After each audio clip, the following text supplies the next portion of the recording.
Salut, c'est qui a tout lu. Alors aujourd'hui, je vous retrouve avec un tag, le Best Book Tag. Wairo m'a tagué. Je vous mets le lien vers sa vidéo en barre d'infos si vous voulez voir ce que lui a fait, si vous n'avez pas déjà vu. Alors, on commence. C'était des choix pas faciles, il fallait à chaque fois choisir le meilleur livre d'un genre, c'est jamais facile à faire. Alors on commence avec le meilleur policier. Donc si vous me connaissez un peu, vous savez que j'aime pas trop les policiers. Donc tous les policiers que j'avais chez moi, je les ai pas trop aimés. Donc du coup, je vous présente une BD. Donc c'est adapté du roman de Dennis Lehane, Shutter Island. Donc là, c'est Christian Demeter qui a adapté la bande dessinée. C'est chez Rivage Casterman Noir. Donc Shutter Island, vous connaissez sans doute parce qu'il y a eu le film avec Leonardo DiCaprio. Ça se passe dans un asile psychiatrique. Il y a... Enfin, je vous raconte pas parce que voilà, je vous raconte pas, mais vraiment cette histoire est ultra sympa. Et donc là, la BD, ouais, ça se décolle. Voilà, les dessins sont... Il n'y a pas de couleur en fait, voilà, c'est assez sombre. Mais ça rajoute du coup bien à l'ambiance...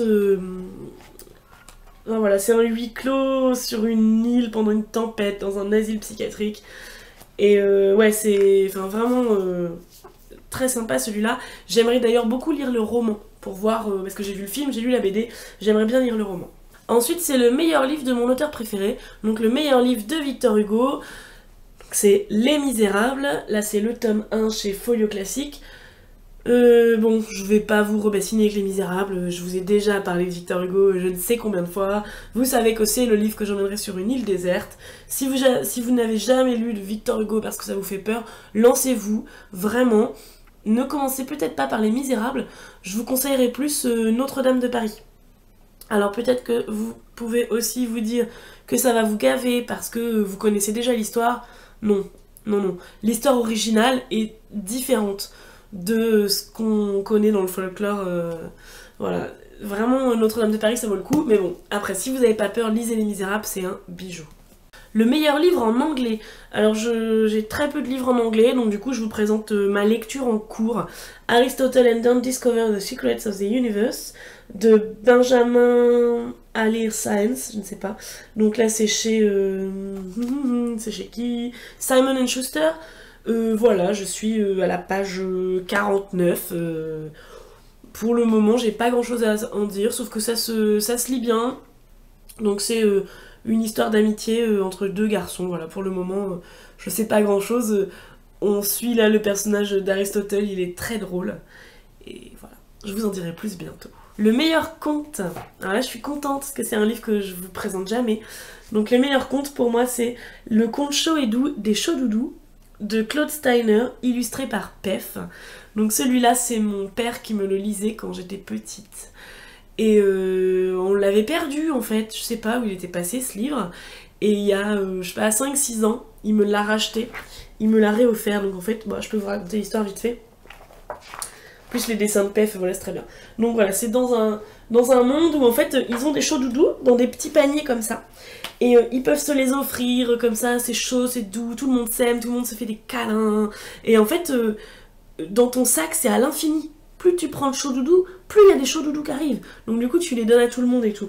Et en fait, un jour, il y a une méchante sorcière qui est jalouse, qui arrive et qui commence à leur dire qu'il faut qu'ils arrêtent de donner des Chaudoudous à tout le monde. Et du coup, elle leur apprend ce qu'est la jalousie, l'envie, l'égoïsme. Et donc du coup, elle leur donne, je sais plus comment ça s'appelle. Elle leur donne, au lieu des Chaudoudous, elle leur donne des trucs avec des piquants. Je sais pas si on les voit. Ouais, voilà. Elle leur donne des trucs comme ça, là, à la place des Chaudoudous. Voilà, je sais plus comment ça s'appelle. Et du coup, quand ils se les donnent, des froids piquants, ça s'appelle. Du coup, quand ils se les donnent après, ils sont malheureux, et voilà, et c'est tout, et voilà. Et après, il y a une dame qui arrive et qui recommence à distribuer des Chaudoudous partout, et du coup, tout le monde s'aime à nouveau. Voilà, et donc ça, c'était l'histoire que mon père me racontait tout le temps quand j'étais petite. Et encore maintenant, quand on s'appelle ou qu'on s'écrit, voilà, il me dit pas je t'embrasse, il me dit je te fais des Chaudoudous. La meilleure non-fiction. C'est un livre dont je vous ai déjà parlé, un livre entre guillemets. Donc pourquoi notre futur dépend des bibliothèques, de la lecture et de l'imagination. C'est une édition gratuite, Au diable Vauvert, ça c'est distribué gratuitement dans les librairies. C'est un discours de Neil Gaiman, un discours qu'il a fait, je sais plus... alors attendez, une conférence... Non, je sais plus où c'était, mais bon, c'est une conférence qu'il a fait. Et donc où il explique pourquoi on doit continuer de lire, pourquoi c'est ultra important. Et vraiment, son discours est absolument génial. Il est disponible gratuitement sur internet. Je vous avais déjà mis le lien une fois en barre d'infos. Je vais vous le remettre pour que vous puissiez aller lire le discours. C'est rapide, hein. Là vous voyez le petit livre il fait 20 pages. Donc voilà, il parle du fait que les livres aident à combattre l'ignorance, du fait que les livres font rêver, du fait que les livres te donnent envie de faire de grandes choses. Parce que tu te dis que si ça se passe dans un livre, ça peut être possible dans ta vie. Voilà, enfin vraiment... Lisez ce discours, ça vous prendra 10 minutes. Vraiment, il faut que tout le monde lise ça. Faut le partager. Le livre que j'ai le plus envie de lire. Alors bon, c'est assez dur parce que j'ai envie de lire tous les livres de ma pile à lire. Mais j'ai choisi Les raisins de la colère de John Steinbeck. Là, c'est chez Folio. Pourquoi j'ai choisi celui-là? Parce qu'en fait, celui-là, c'est le livre que j'ai lu il y a 6 ans, je pense. Et je l'ai abandonné. Je l'ai abandonné à la page 216. Voilà. Parce que je m'ennuyais à mourir. Et donc je vous présente celui-là pour le livre que j'ai le plus envie de lire. Parce qu'en fait, ça me saoule de le reprendre. Parce que je suis sûre que je vais encore pas aimer et que je vais encore m'ennuyer. Mais j'aimerais tellement réussir à le lire. En plus, c'est quand même considéré comme un grand classique, etc. Et j'aimerais tellement réussir à le reprendre, à le finir, à l'aimer. Voilà, ce serait mon challenge. Sur Livre Addict, on a parlé avec 2 autres filles de faire une lecture commune. Voilà, j'aimerais bien parce que ça me motiverait. Le meilleur livre de science-fiction. Là aussi, c'est difficile de choisir, mais j'ai décidé de vous présenter un livre que je ne présente jamais. Les Oubliés de Vulcain, de Daniel Martinigol, chez le livre de poche Jeunesse. Donc ce livre, je l'ai étudié en cours de français en 5e. C'est le premier livre de science-fiction que j'ai lu de ma vie. C'est celui qui m'a fait tomber amoureuse de la science-fiction. Voilà, j'étais en 5e, je lisais déjà beaucoup, mais rien comme ça, quoi. Et ça m'avait bouleversée, quoi. C'était voilà, une complète découverte. Je l'ai lu peut-être une dizaine de fois depuis. Donc c'est l'histoire de Charlie qui vit dans une usine. Et en fait, il décide il découvre en fait que c'est un clone. Alors on va dire ça comme ça, c'est un clone, c'est un être amélioré. Il le découvre, donc il décide de s'enfuir. Il s'enfuit avec les poubelles. Et en fait, dans ce monde, il y a une planète où on jette tous les détritus. Une planète poubelle qui s'appelle Vulcain. Et donc Charlie va découvrir qu'en fait, sur cette planète, il y a des gens qui habitent. Et voilà. Après, je vous raconte pas, mais c'est... Enfin, voilà, ce livre, j'ai pleuré, j'ai... Vraiment, ouais. À lire absolument. Le meilleur voyage livresque. Je vous ai choisi le livre du voyage de Bernard Werber chez le livre de poche. Donc ce livre-là, c'est pareil, un peu comme celui d'avant. C'est le premier livre que je lisais de ce genre. J'étais ado, je devais avoir 15-16 ans. J'avais jamais rien lu de tel. En fait, c'est un livre où le livre te parle. Le livre parle au lecteur. Je vais vous lire un peu le début pour que vous vous rendiez compte. Voilà. Bonjour lecteur, tu me vois, je te vois aussi. Tu as un visage lisse aux yeux humides. Et moi, je te présente ces pages de papier recouvertes de petits caractères qui forment ma figure pâle. Notre contact s'est aussi établi au niveau de la couverture. Je sens tes doigts contre mon dos, tes pouces contre mes 2 tranches. Ça me chatouille un peu d'ailleurs. Il est temps de pousser plus loin les présentations. Je m'appelle le livre du voyage, mais tu peux aussi m'appeler ton livre. Et donc voilà. Tout le temps du livre, c'est ça. Le livre te parle comme s'il était vivant. Et je me souviens plus exactement, du coup je l'ai lu il y a très longtemps, mais ce dont je me souviens c'est que un peu en fait le livre te fait réfléchir. Le livre te dit bon allez vas-y ferme les yeux, imagine ça. Et en fait du coup dans mon souvenir, à chaque fois que tu le lis, tu peux faire un voyage différent. Voilà, suivant le moment où tu le lis, ton état d'esprit, etc. À chaque fois ça peut être une expérience différente. Le meilleur livre sur la guerre. Je vais vous présenter encore une bande dessinée. Pour moi, le meilleur livre sur la guerre, c'est Maus de Art Spiegelman.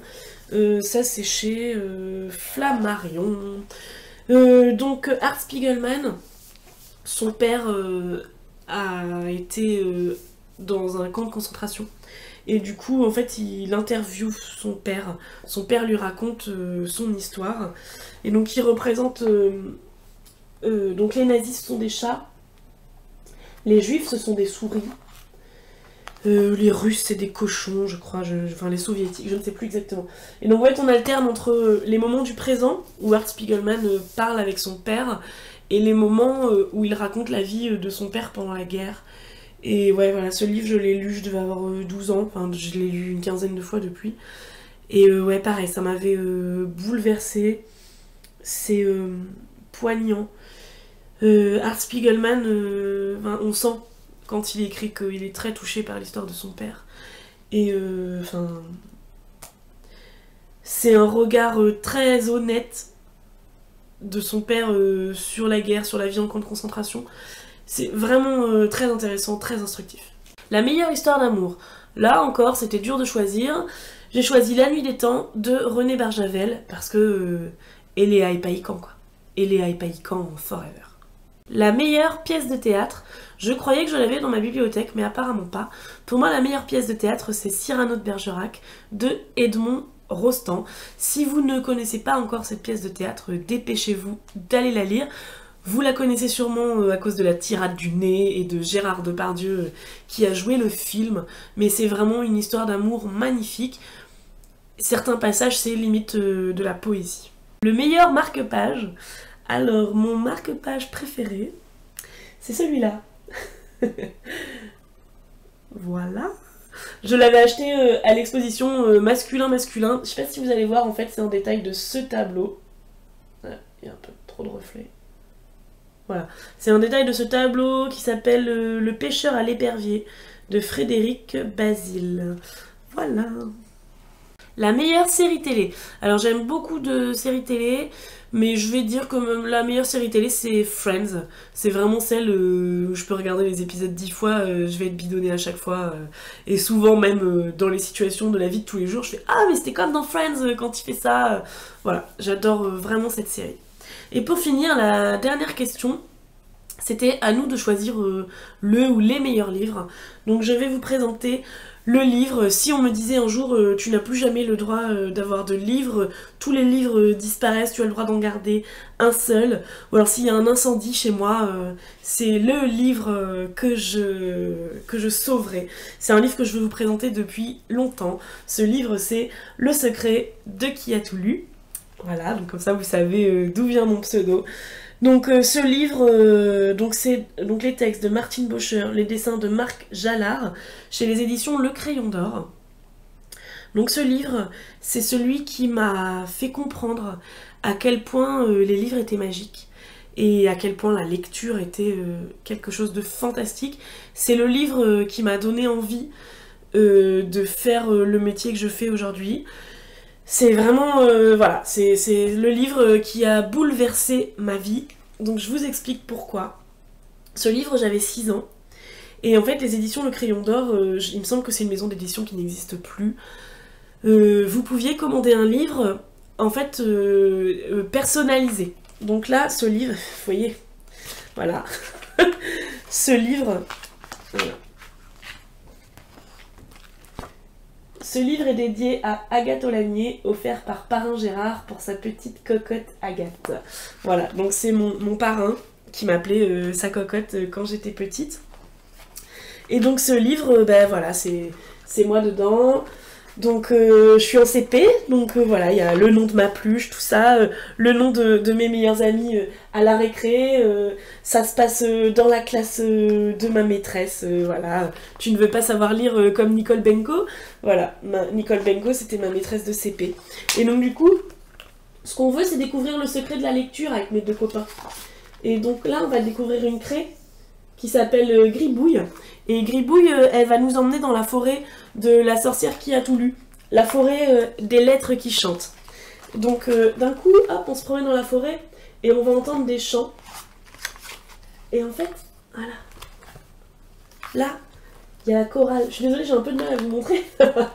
Voilà, là il y a la chorale des lettres. Et les lettres, elles apprennent à chanter. Parce que si tu apprends à faire chanter les lettres, tu pourras lire tout ce que tu veux. Et donc pour découvrir le secret de la lecture, voilà, c'est elle, la sorcière qui a tout lu. Et la sorcière qui a tout lu, en fait, elle fait un peu semblant d'être méchante, mais en fait, elle est trop gentille. Et donc voilà, la sorcière qui a tout lu, elle va leur donner le secret de la lecture. Et ensuite, elle va les renvoyer chez elle. Et puis, ils vont finir par lui écrire des lettres. Ils vont tous devenir super copains. Et nous, on va apprendre à lire comme Nicole Benko. Et voilà. Et ça, c'est mon livre. Il n'y a pas de mots. C'est mon livre. C'est mon livre. Il y a mon nom dedans. Voilà. Ben, je suis contente de vous l'avoir enfin présenté. J'espère que ça vous a plu. N'hésitez pas à reprendre le tag, je tag encore tout le monde. S'il y a des livres dans ce que je vous ai présenté que vous avez déjà lu ou que vous avez envie de lire, voilà, mettez-moi des commentaires. Et je vous dis à bientôt. Je vous fais des chauds doudous.